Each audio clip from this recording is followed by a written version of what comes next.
Welcome friends to another r/prorevenge video. If you want to help me get revenge on my frown and turn it upside down, make sure you hit the like and subscribe buttons down below. And our first story of the day is by PNKVDE1, Greedy Landlord Gets What He Deserves. This took place in Australia. About 15 years ago, I ran a small successful beauty salon as a young 20-something woman. We rented a large space in a building from a very elderly gentleman who let us do anything we wanted to the place as long as we paid our rent on time. We put lots of money into improvements inside, built new rooms and redecorated, and he was thrilled with the new look. He eventually sold the building to a cocky late 30s smarmy businessman, as he called himself, who immediately raised the rent. No problem, business is business, but right from the start, he had an attitude with an all-female run business and would constantly belittle us and make comments about how we didn't know business like he did. His favorite insult was to call us bimbos. We didn't really give two cares what he had to say in all honesty. We made our money off being attractive bimbos, as he liked to say, and he was a gross old dude with a monobrow, so we didn't pay him any mind. A few months after the purchase, a massive construction project took place right near our building, restricting access and limiting the number of clients we could take due to no parking. The construction also pretty much eliminated any walk-in clients, as who would want to go to a salon when there's jackhammering going on right across the road? The new owner gave us 14 days notice of raising the rent yet again. We knew this wasn't legal, so we pushed back and got a tirade of abuse that he was a businessman and we were just bimbos who didn't know the law. At this time, our lease was coming up for renewal in less than 3 months. We asked for a 1-year renewal of our lease, which he refused. I guess he thought he could bluff us. He said we could sign for 3 years at a much higher rent or buzz off. So we chose the latter. With plenty of notice, we advised in writing that we didn't intend to renew our lease, and he hurled abuse at us yet again, saying he would have it rented in no time and we would regret it. We moved a 5-minute drive away to a better location for close to half the rent, and the place is actually still thriving today, although I've since sold my share and moved on to other things. During the last month of our lease, the landlord would bring prospective tenants into the property day and night. He would even open the doors while people were in treatments to let the prospective tenants look around. Fortunately, due to the construction next door, but the noise drove every possible tenant away without us even having to say a word. The landlord had advertised the property, including many of the additions we had made. However, we had it in writing from the original landlord that they were to be removed and the shop returned to its original state, 4 bare walls, at the end of our lease. So that's what we did. We began to strip the place of the rooms we had built and move our stuff to our new salon. We took hundreds of photos for evidence and began the setup of our business out of our new location. Well, to say the landlord was furious would be an understatement. He got a lawyer to write us a letter demanding compensation for the destruction of his property. We just referenced our contract, which specified a building of X size with 4 walls. We were still bound by our original lease that we had signed with the lovely old landlord. No new lease had been entered into with Mr. Businessman. I offered for him to pay us for just half the cost of the materials, no labor or contractor costs we had incurred, and we would leave the addition standing. He laughed in my face and told me he wouldn't pay $1 and that he would sue me for every dollar I made so hard that my grandchildren would still be paying my debt. He was a charming bloke. We showed him our agreement with the original landlord that all changes needed to be removed and that this agreement would stand unless another was made and agreed to by tenant and landlord at a later date. We stripped that place bare, didn't even leave a single shelf on the walls, cleaned it till it sparkled. He then got a lawyer to write another letter saying we didn't give enough notice and were required to pay another 3 years of rent. I said, "Show us the contract where we agreed to this?" We were then sent a copy of our email requesting a 1-year contract and an invoice for the rent for that period. Well, I said he never agreed to that and we never signed a contract for that either. It went back and forth, getting nastier and more ridiculous. He was obsessed. I decided it was time to get some revenge and hit him where it hurts, his pocket. Every communication I got from his solicitor, I made sure was sent to my registered post. I would often respond to only part of a letter, requiring the solicitor to send another letter to follow up. I was a bimbo after all, right? I couldn't be expected to answer more than one question at a time. I would respond to each letter by email, but require a registered letter acknowledging receipt of my email. Solicitor was more than happy to oblige. More billable charges to his client. The more petty the landlord got, the more petty I became in response. Don't even try to out-bimbo a bimbo, mate. The landlord had at this time also refused to refund our bond, claiming he hadn't had time to do a final inspection. So we lodged a claim with the appropriate ombudsman, and of course the landlord came back with a laundry list of fake damage claims. Luckily, we had our photos to prove he was full of crap, and he had to return our bond in full. By this stage, we'd been out of the premises for 7 months and were doing great at our new location. And that whole time, he couldn't get anyone to rent the place due to the construction, even after reducing the rent 3 times. He had spent so much on solicitor fees and failing to collect rent that he had to sell the building, and his wife filed for divorce. We found this out when the daughter of the lovely original owner called us to tell us the sad news that he had passed away. He had always loved us girls, and we would always spoil him if he came to visit and fuss over him with coffee and biscuits and give him his favorite treatment of a hand massage. The daughter was friends with Mr. Businessman's wife and gave us all the goss. It took the new nasty owner another 18 months to sell the building, and all the while it sat empty and he didn't collect a penny in rent. Guess he shouldn't have played chicken with the bimbos after all. We were actually pretty happy there and probably would have stayed if he hadn't decided to prove that we were so inferior.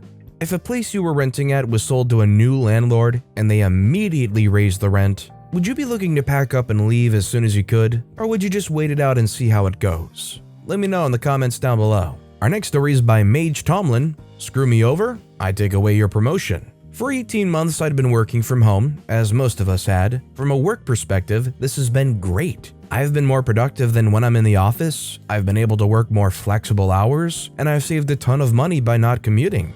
My workplace had an agreement that those working from home can do what hours they want, so long as we're able to answer urgent calls in core hours and we get all our work done. Fair enough as far as I'm concerned. For 16 months, this worked great as above. Then over a few weekends, I had to clear out of a house and took pictures of all the items that are in good condition but we no longer want, with a view of giving it away to whoever wants it. One day when I'm working from home, I take my lunch break, make a quick sandwich and post the items that I'm giving away on one of those local Facebook free pages. I didn't know it at the time, but one of my managers, called Shambles Henceforth, from my work was also signed up to that page and saw my post. He then took it upon himself to go to the owner of the company and tell him that I was slacking off and posting on Facebook during work hours. For context, this wasn't my boss, who was super chill so long as everything was done on time, nor was the complaint to my boss, but to the owner of the company. We're a big business, so there's a lot of people in the chain of command between me and the owner. And to top it off, I'd been doing a lot of work for Shambles. He'd outsourced the running of entire projects to me over the last 18 months, all of which I'd executed well and he'd taken ample credit for. And this was the only time in 18 months I'd posted anything on Facebook, because I never post. So the owner contacted me, and to be fair, he's a decent guy. The conversation went like this. I've been told you're posting on Facebook during work hours. Just be smart about it, it doesn't look good when colleagues see it. I say, completely understand. Just so you know, I posted that during my lunch break. He says, I was told you were posting at noon. The company lunch break is usually 1 to 2. I said, I did, but that's because when I'm home working, I always take my lunch 12 to 1. Owner says, okay, I don't have an issue with that, just keep your head down.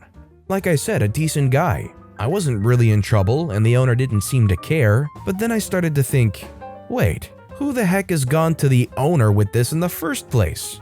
Long story short, a coworker who was working on site that day heard through the grapevine that Shambles had been complaining to the owner about me and how I'm always on social media when I should be working. I literally only have Facebook and I only use that for Messenger 99% of the time. Cue petty revenge. As I said before, Shambles likes to outsource work to me. I never minded this and the work had varied and it broke the week up. Plus my own boss didn't mind as I always had my work for him done on time. However, I never got recognition for this extra work. For 2 years I managed a sub-department completely on my own because he didn't have time to do it. I didn't get a penny more for it, but it was a good group of people and I enjoyed getting experience of management. Well, after this, every time Shambles came to me with an issue, I would say I was super swamped, but that I'll try to deal with it if I had time. The projects he tried to outsource to me, I immediately rejected, saying that I had a full plate for my actual job. And the subdepartment I ran, we'll get to that. Over the next couple of months, Shambles starts missing his deadlines, issues come up with existing projects that he hasn't fixed, and employees are complaining that every time they go to him with an issue, it doesn't get resolved. It dawns on me at this point that I've basically been doing this guy's job for him for years. Screw that. I set up a meeting with my boss and put forward my arguments for why I should be promoted, or really why I should have been ages ago. I point to all the projects I've successfully ran as well as the sub-department I've managed for 2 years. He completely agrees and says he'll take it to his boss. Now, somehow, I don't know how, but when I go to the next meeting with my boss's boss, Shambles is there too. He's on the same level in the company as my boss's boss. A little phased, but not willing to give up, I put my arguments forward to them. Shambles lets me finish, then proceeds to tell me that I don't know enough about our work to manage. I don't have the required people skills. And then he tells me, and this is verbatim, besides, people here don't respect you. They respect me. I know I'm a good manager. If you really think about it, you know you wouldn't be.